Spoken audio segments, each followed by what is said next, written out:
Hello, everyone, and welcome to Heart and Hand Rangers podcast. My name is Cammy Bell. I am your host, as always, on Extra, and it's our first Extra of 2024. I hope you all had a wonderful Christmas and New Year.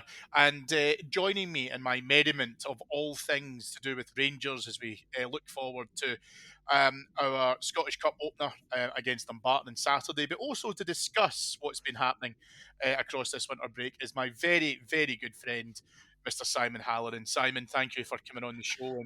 And are you at the stage? Are people still wishing you Happy New Year, or are we thankfully by that stage? Aye, good to be on. Yeah, thankfully by that. I think the cut-off's usually about the 7th, so according to Larry David. By So law, it yeah, should be. yeah. So I go by Larry's rules, and yeah, that's it. A good few weeks and nice wee break so far. Yeah, absolutely, absolutely. So listen, let's jump straight into it because although Rangers haven't been in competitive action, Simon, there has been plenty to be able to talk about. As obviously Rangers have been away in warm weather training. Thankfully, we're not going to Dubai any longer because that was pretty much the death knell for any kind of hopes we had for the season when we were under Steven Gerrard. But I think what's really important and what I want to talk to you a little bit around, Simon, as we kick off this week's show is just probably a concerted period of time that Philippe Clement has had with his squad. And he came in right into the middle of a pretty hectic fixture schedule. He's not really going to get much more of a break in it, if we're being honest, let's face it. Yep. But a good chance for him to probably get as close as he can to the entire squad. There's probably been elements of it which he's not been able to address until very recently because he's came in. He's had so many things to be able to try and deal with. We've obviously spoke a little bit around, the domestic campaign he stepped into, the League Cup that he stepped into, Europe that he had to step into. A really good opportunity, I think, in the last couple of weeks, Simon, during the winter break for the manager just to really get an understanding and an assessment, a full 360 assessment of his players within his squad.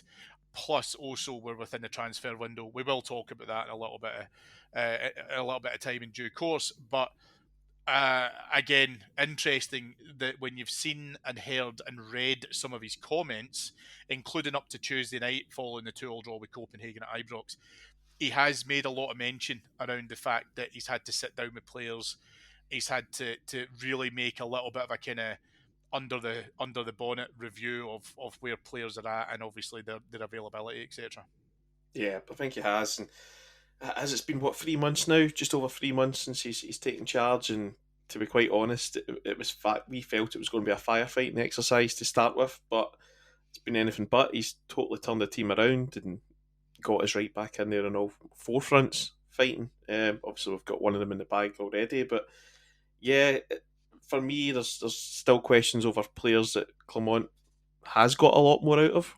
That's the thing. Are they going to have a future here longer term? Guys like John Lundstrom, who has had a good turn of form in the last couple of months, but coming to the end of his contract, Borna Barisic as well, guys like that. It's a lot to really work out over these next couple of weeks for him. And I'd imagine, to be honest, a lot of decisions will have been made on players and who he wants to build a team around and who he doesn't see having a future here. But the job that he's done, bar the one game, has been fantastic. To drag us back for God knows how many points behind at one point. I think at one point, even those games, it was 11 points. He got it back down basically to 2. Obviously, there's some games in hand, and the Celtic result a couple of weeks ago took it back up. But yeah, I've got no real complaints so far of anything that I've seen from him. He's went above and beyond for what I totally expected. I expected these players to probably let him down in some games, but for the majority of games, it's been anything but. I think, yeah, and it's interesting because you made mention there about players that he probably came in and listen, anyone who's stepped into a workplace where you've got assessments to make of your staff, you've got to do it pretty quickly. And again, as we kind of mentioned there, he's more or less jumped into a free flowing river because, again, in Yep. terms of the competitions that we were involved in at that stage, the fact that we obviously had a deficit in the league, and there was obviously some disharmony within the group because results weren't going well. I don't think there was that engagement between Michael Beale and the players any No. longer. I think that had pretty much evaporated. And so you'll step into it, and you kind of have to look around the room and say, like, who can I rely on at the moment? Who are my regular starters? The senior lieutenants. You make an assessment in terms of where people are at with that. And I think what's been quite interesting, Simon, is that he's also then had to. He's probably had to fluctuate that thinking when we get to injury concerns. Yeah. And you get guys like Dijon Sterling having to play in midfield, which was certainly not part of the original design, I'm sure, when Philippe Clement came in the door. But he's had to adapt to that, and he's had to be able to try and take it into it. And I think I think again, he alluded to it a lot on Tuesday, because it was really at the kind of end of the break period. Yeah. Because there's zero doubt now from Mm. Tuesday night onwards, the focus was going to be on Saturday's game against Dumbarton. But he did make mention of, he purposely wanted this period, the training camp, the friendlies, to really understand exactly where this squad, are at the moment, what players he can rely on, what players he probably feels he may be losing, whether or not in this window or, in the summer. And he did things by design. He mentioned a lot around, he went into some high intensity training with some of them. He wanted players to be able to try and to go into games tired. He mentioned that against Hertha Berlin, for example, Mm-hmm. that, he did ramp up the training going into that game, because he didn't want them at, I suppose, really what I could say is full physical readiness, and a little bit of fatigue setting in there, because he knows that that's what it's going to be like when we are playing eventually Sunday, Thursday, and competing in so many fronts. I think it speaks a lot of his experience with that, Simon. When I heard that, it didn't make sense to me at first, and then the more I heard them explain the rationale behind it, it just seemed like such a great idea, like a great way to approach it, because it wasn't about extended rest periods or extended high intensity periods. He wanted to be able to mix and match it, and I think I'm hoping, we're sitting here to now mid-January, but we're hoping that we see the benefits of that when we get to like April, May time. Yeah, absolutely. At the time when I heard them say it, I was putting a group chat, I said it's a new one on me, because it's something you don't expect to hear a manager say, deliberately get the players that way set up. But not, to be fair, looking back now, the game, it wasn't a great spectacle. Looking back when we see it, it was basically just a friendly, as we say. But there was certain elements to the players that you could tell was off. There's a few of them looked off in a few of the friendlies. I know we can't take a lot from it, but we all are. But let's be honest, we'll still critique them for any sort of minor error or any positive we see, because there was some positives as Welcome, well. But welcome to Rangers. yeah, exactly. Um, but no, it's probably a good one for going forward, as you say, over the next couple of weeks with the games at the weekends and midweek and whatnot as well. So it is one to keep an eye on. There'll be certain players that he knows that he can trust, that can do the workload. There'll be others that are probably slightly behind, and then you're looking at the guys who didn't even travel across at all, who are probably done here now. Guys like Roof, they're done. Obviously, Borner's just coming back from injury, but the way he was speaking after the Copenhagen game was as if, yeah, he's getting out of contract. There was nothing much going to be happening with him. So yeah, it was a new one on me, the whole fatigue thing, but it's certainly an eye opener as to the squad and what he's got available to him. Yeah, I think so. And touching on Tuesday night's game against Copenhagen, obviously we did have that 1-0 loss to Hertha Berlin. And listen, I'm not a huge believer in friendlies being able to give you anything other than really a glorified training exercise. It Yeah. really is just pretty much about that. And I know, especially being able to come along to Ibrox, it wasn't a closed door game on Tuesday night, obviously, so fans did go along and buy tickets. I would suspect, however, Simon, that several of our fans bought tickets, saw the weather, and thought, actually, do you know what? I might just give this one a buy. But fair play to you if that's what you had to do. I totally get it. The aim really is to be able to get probably some minutes in some players' legs. I think we saw the benefit from some of the first team players, like Tom Lawrence being able to come back in, Mm-hmm. Ryan Jack being able to come back in. Um, it's a rough and smooth scenario, because Kieran Dowell obviously went out to Spain, got an injury in that. He's going to be out for a couple of months. That's just Yeah. our luck at the moment. But I think it's an opportunity to be able to, for the manager to almost test the players a little bit. Those ones, especially on the fringe. And he's not going to get out there with a set formation. So I think fans have to kind of disconnect from it a little bit and just see this as, the purpose that it serves, which is allowing the manager to have a look at potentially giving some players a little bit of game time, maybe mixing up a little bit and giving some players some time in other parts of the park, which they normally wouldn't play. And Cole McKinnon did that on Tuesday, for example. He played out in the wing that's not familiar with. Leon King did the same thing. Yeah. But again, as fans, we kind of have to get into this and kind of treat it with a pinch of salt. We will touch on transfers, as I said, shortly. But I would be willing to bet you there was probably a few people who bought that Copenhagen ticket hoping to see some new signings. Mm-hmm. Obviously, we've had Fabio Silva. That's it at the moment. But beyond all of that, you really just have to kind of just let the manager decide what he wants to use the friendly games for. And when he explained the purpose behind them and what he wanted to try and get out of them, certainly I think that you could understand, let them have the games, let the players get that time in their legs, and mix it up a bit, like I say, with some high intensity stuff, but also with this, analysis, I suppose, of the squad and that assessment too. Yeah, yeah. This Copenhagen game especially would have shown him what was available to him in terms of the fringe players, you say, guys who came on, like Scott Wright, didn't really show up again last night at the Copenhagen game. So for him, again, is this going to be another transfer window where he survives and stays around? Who's going to take on his wage? That sort of thing. Cole McKinnon, as you say, played out of position. You can't really fault him for that. Leon King done okay. He's starting to get moved. I think they're trying to play him at defensive mid in the B team. He obviously was playing right back as well last night at times. So it's one that's Leon King. I think still got a good chance at Rangers. He's one that we can keep about just now, unless somebody wants him on loan, which he would probably benefit from that. But it was all about getting game time for the lesser seen players, guys like Matondo. You seen last night, it was a ridiculous to the sublime, basically from in 1 minute. So it's ones where we've got to give these guys a fair crack of the whip during the friendly games. When it comes to the big games itself, we'll probably see a more settled team. I was delighted to see Tom Lawrence back in again.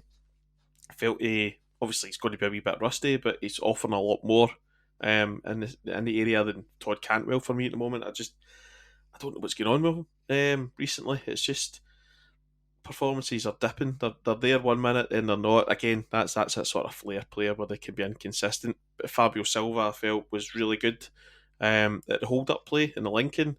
Um, I did say on Twitter and whatnot, I said he'll do really well in European games, the harder away games. He won't score as a barrel load of goals. That's just not going to happen. I'd like to see him go one back and play in the 10 role behind a new striker. I think that could be a really good partnership of sorts where he's doing all the hard work and we can bring a striker in just to finish them off, because that's really what this team's lacking just now. And I know Dessers came in against Copenhagen, he got his goal, and there's a couple of nice wee flashes, but we've known over a period of 5-6 months now that Dessers is hot and cold, cold in the majority of times. So yeah, it's interesting to see how Clement sees this. Would it maybe just be easier, if we're going to be playing Cyril Dessers, that we just simply remove the VAR system? Yes, I mean, it's just I'm no surprised that there was no offside last night. That's the thing. No, I don't know whether it's the way he times it. It's just he just doesn't get the concentration levels. Again, I'm just looking for excuses for him, and people will not want to hear that. So he is what he is. His actual goal return's not too bad. It's just everything else is. I mean, I seen somebody describe him a couple of weeks ago as like our Joe Linton, but he's signed as a striker, and he's just not a striker. He's better at the hold up play, and he's better at bringing other people into the game, but he just can't do the basics up front. So yeah, for me, Dessers would be back on the bench if we get someone in, and I hope we do. Well, that's true. And before we come on to strikers, because let's talk a little bit then about transfers and Philippe Clement. Mentioned in Tuesday's post-match press conference, there was quite a few snippets which I took away from his post-match press Mm-hmm. conference, Simon, where he mentioned about left back in particular. Sure. So obviously he spoke about Borna near the end of his contract. And I think that answer was actually in response to the question around Yilmaz leaving because, I think it's Galatasaray are sniffing around him for something like 3.5 million, and Rangers have rejected that approach. But since we signed Yilmaz, we almost got the same thing with Yanis Hadji, Yeah. that it feels like there's always rumours coming from Turkey. And I think it's an overactive Turkish press and media forum, which I totally get, right? I understand that. But it just never has went away. But this is apparently pretty concrete that they are interested in taking him back to Turkey. I think Rangers rightly need a deal that's going to suit them in the best possible manner. And he obviously did say that, I mean, to quote him directly, he said he can't go into 3 competitions with one left back. Yeah. And in other positions, it's the same. Now, obviously, there's been some immediate focus on this transfer window that we're currently in the midst of until, 1st of February. And again, he did make mention, and he is very good at this, by the way, not just related to things that he said on Tuesday night, but he talks a lot about the club infrastructure.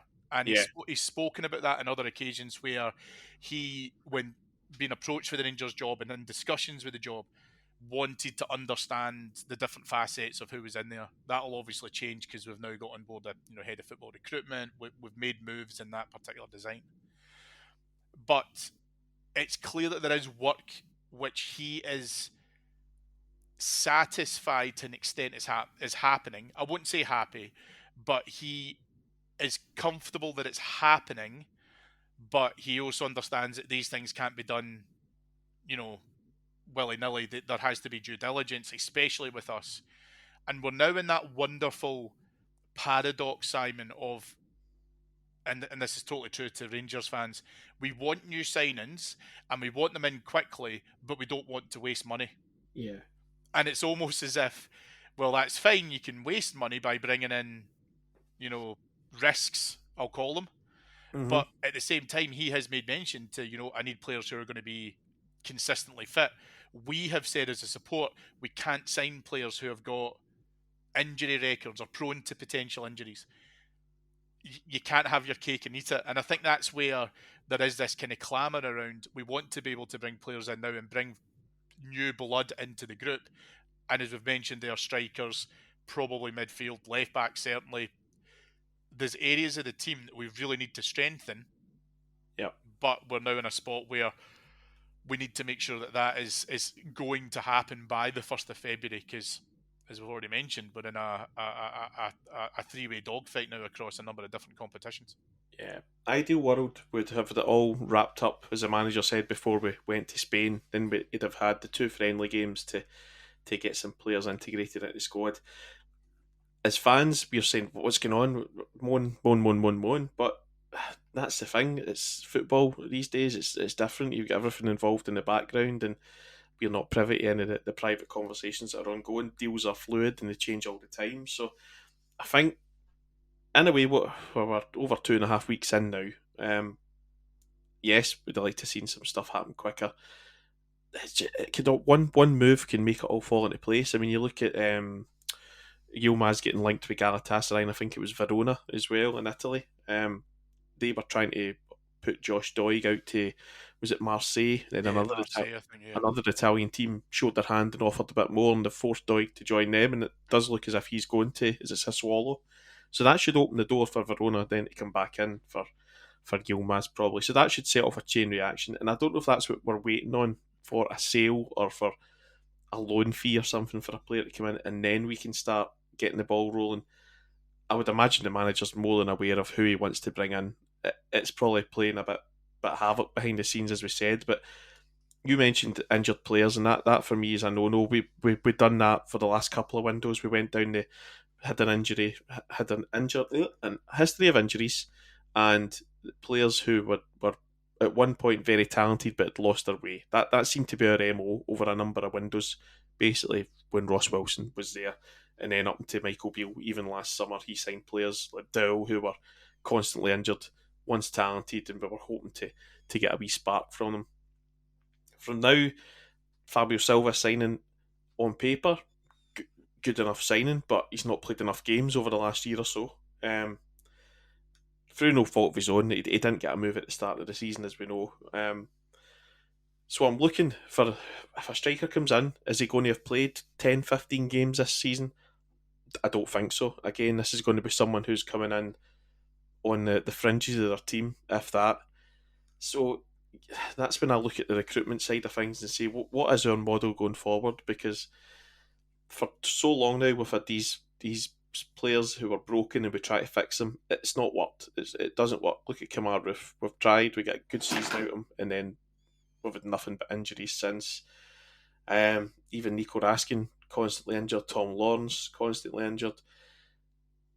I'd like to see someone from that department come out and state what the plan is in terms of signings going forward. Ideally, we sign someone that's, say we bring in a left back. I want to have seen him playing 10, 15 games this season. Same with the striker that comes in. Ideally, I think everybody knows what striker I want. And it's, for me, if there's a deal to be done, we should get that done right now. And whether Hearts are going to play ball, I don't know. But yeah, I'd like to see the way we shape up towards the end of the window, because we know what we want. The players, again, are they going to be the right type? That's my big fear over this next couple of weeks. Well, I mean, for sure, and I think, like you say, there's been a number of players, and again, we can't lend credence to them all that we've been discussed. One that I did want to talk to you about in particular, because you're pretty much our transfer guru on our Patreon site, was Luca Langoni, obviously the Boca Juniors winger, Yeah. because that did seem to have some degree of traction in it. He plays on the wing for Boca. He scored 10 goals since making his first team debut 2022, I Yeah. believe. I think I'm correct in saying. But he appears, again, on paper, and it's great to say it's on paper, that it could be an interesting option. Doesn't appear to have any injury concerns as far as I'm aware. You'll correct me if I'm wrong, of course.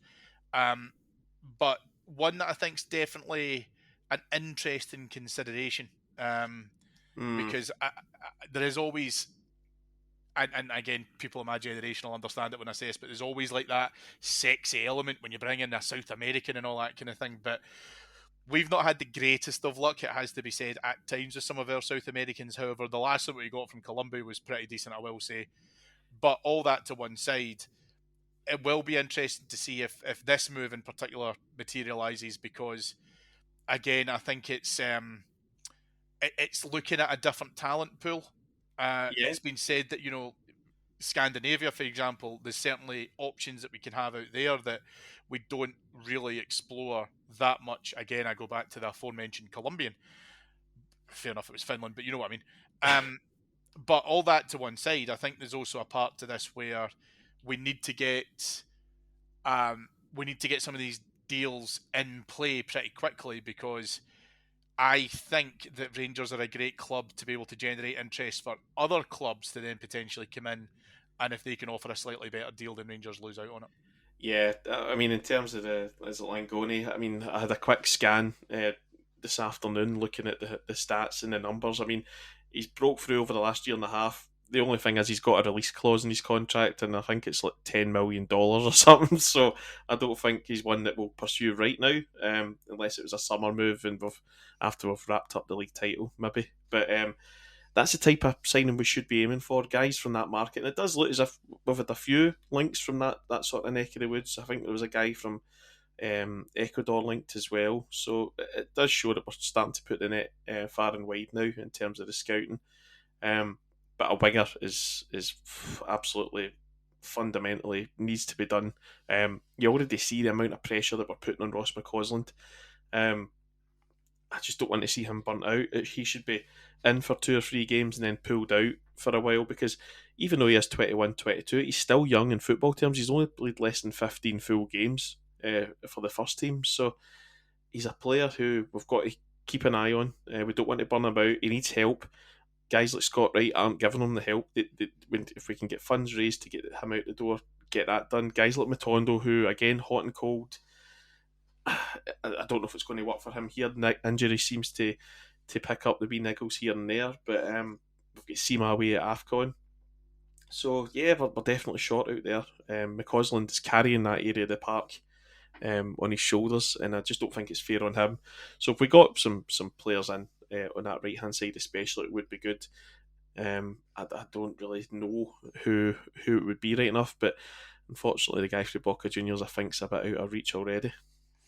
It's amazing because I genuinely think, Simon, if you were walking down the street tomorrow and slipped in some ice and fell on your arse, you'd blame Scott Wright for I it. know there's mad love from him for certain podders, but I mean, if the game's not Hampden, you're starting the game with a man down every time. Yeah, absolutely, absolutely. And I think again, just kind of wrapping up some of the transfer chat that we mentioned, has there been anyone in particular that you've seen that, or we've been potentially linked with that you would take into some serious consideration? I like the look of the Czech left back. Jurasek from Benfica. He moved there during the summer for about £15 million or something, but it's not worked out. But apparently he's going to Hoffenheim on loan. He would have been a good one at left back, so he it probably kind of similar to Barisic, but not as timid, if you know what I mean. He's a big, strong worker. He gets up and down the line. Same sort of stats has him output wise, but yeah, that one looks as if it's not going to happen. There was another one. Was it?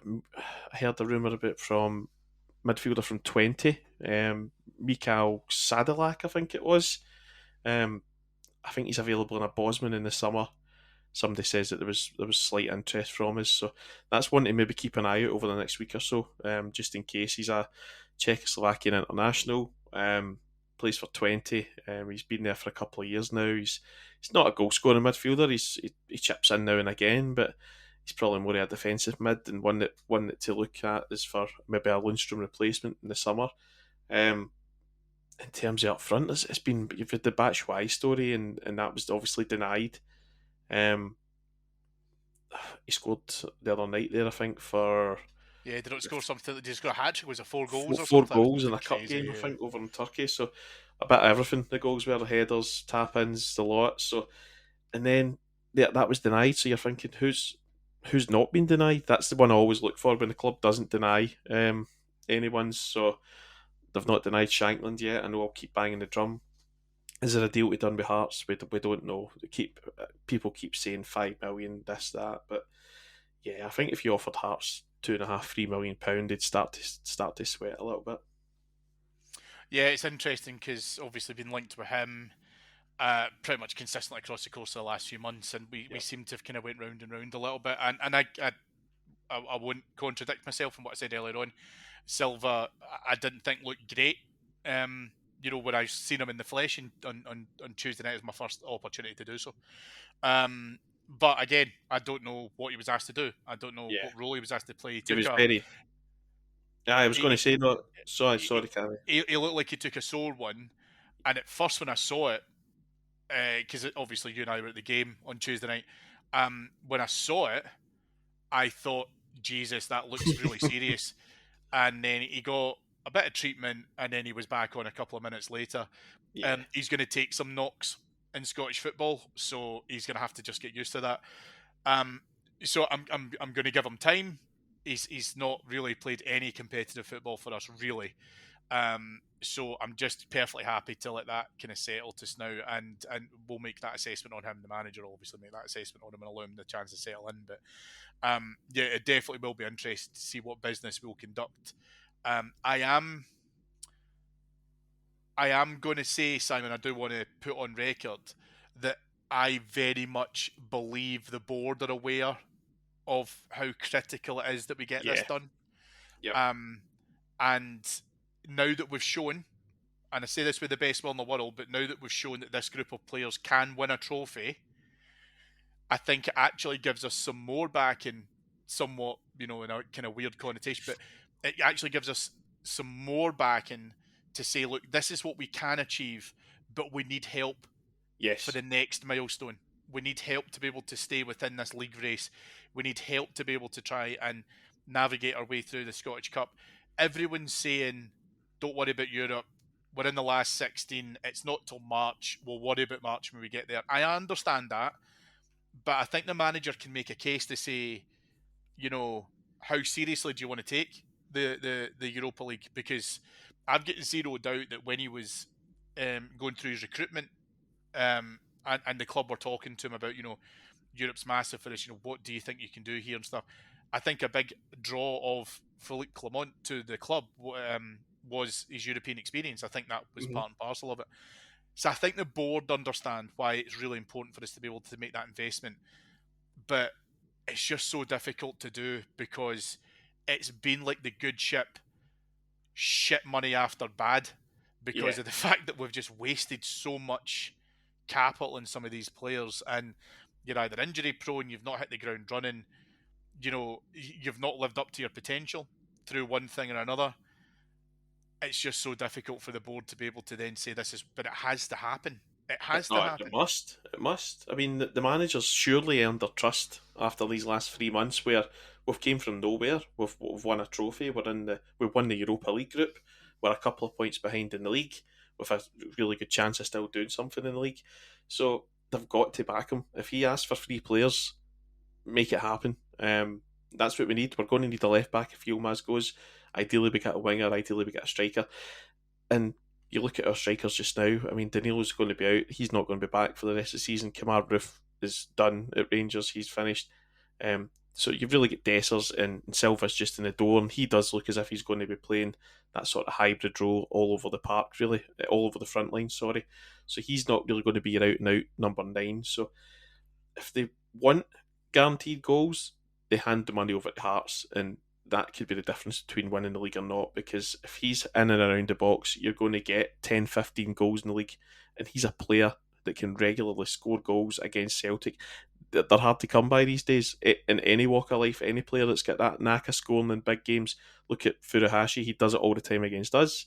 Don't like saying it, but he does. Shanklin does it for Hearts against them.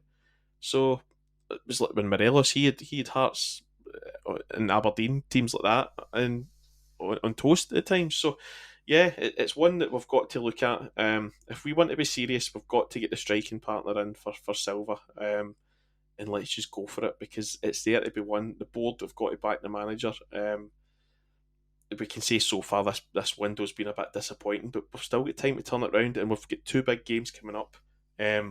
Before even Celtic kick a ball, actually, in the league next, we've got Hibs away, and then we're playing first away to St Mirren. So we're hoping to be back nearer them by then. But you know how we're like after winter breaks, we've got to get this right, and this next week or so is critical for the rest of the season. Yeah, and listen, um, again, I don't like saying it either, but this team are going to have to get used to scoreboard pressure. Yes. They're going to have to get used to the idea that, when we're playing in Europe, they'll play on the Saturday, we'll play on the Sunday, and again, I don't like saying it, but we have to go on the assumption, Simon, they'll win every game. Sure. Yep. And if they present us with an opportunity, fantastic. But the reason why we have to go into it with that mentality of them winning every game is because that means that we have to take care of our own business. And there's a big part to this. And I really, truly believe this, by the way, and I'm going to probably die in this hill, but I really do genuinely believe we're in control of our own fate. We're not behind the 8 ball yet in terms of, the league position. And again, I think we've seen that team can definitely wobble, but we need to be able to land a few jabs on them and then hopefully a knockout punch. So, yeah, that will be interesting. Simon, just before we wrap up for this week, obviously we're hoping, all fingers crossed, that we actually have a game on Saturday against Dumbarton in the Scottish Cup. The weather may or may not take care of it. We hope not, but um, again, as I say, not a hugely challenging fixture, with all due respect to Dumbarton. Um, and in some instances, I actually think it will be a good opportunity to introduce some of the maybe guys like Fabio Silva, if he plays against Dumbarton, a little introduction to the industrious side of Scottish football. I think everybody knows what I mean when I say that. But it's not going to be an easy game, purely from a perspective of let's just turn up and win. We are not in a position. We haven't won that many trophies in our recent history to be so blasé about it. However, I still believe it will be a fairly straightforward game for us as long as we turn up with the right attitude. We don't overexert ourselves, exactly for the reason that you've just mentioned in terms of our upcoming league games. But I am looking forward to seeing this Rangers team in properly competitive action again.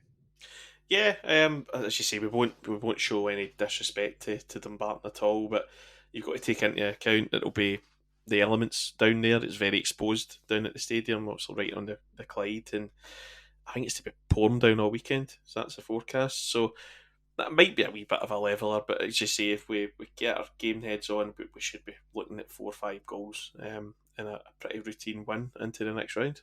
Yeah, absolutely, absolutely. Well, listen, that'll do us for this week. David will be back on Flagship on Monday, where, again, all fingers crossed, he will hopefully be talking about the Dumbarton game. Um, Most important thing for me to do is to thank my guest, Simon Hallen. And Simon, thank you very much for coming on. We're back in business now. Again, it was a cold one at Ibrox on Tuesday night. I don't think it'll be too much warmer in Dumbarton on Saturday evening. But listen, it's just great to get that winter break done and out the way. And like you say, we're back in business. We are, and looking forward to the next couple of weeks of games, and hopefully some new faces coming in as well. Yeah, absolutely. If you'd like to hear some more of those potential new faces coming in, if we do have a signing, you will hear it first on our Patreon site, which is patreon.com/heart and hand. Again, Simon gives regular insight into his thoughts around the transfer dealings as well. You'll get our daily update, which again, like I say, will keep you informed about any potential signings between now and the end of the month. And we will obviously have breaking news if we do get players who put pen to paper. And that is just a fraction of some of the content that you can have for only a few quid a month. Please come over and join us in a growing community of bears the world over on our Heart and Hand site as well. Last thing for me to do just before I sign off is to say thank you to our executive producers in London, Mike Lee and Paul Myers. Thank you to Zenith Coins, zenithcoins.com, our show sponsor. Simon, a pleasure to talk to you as always, my friend.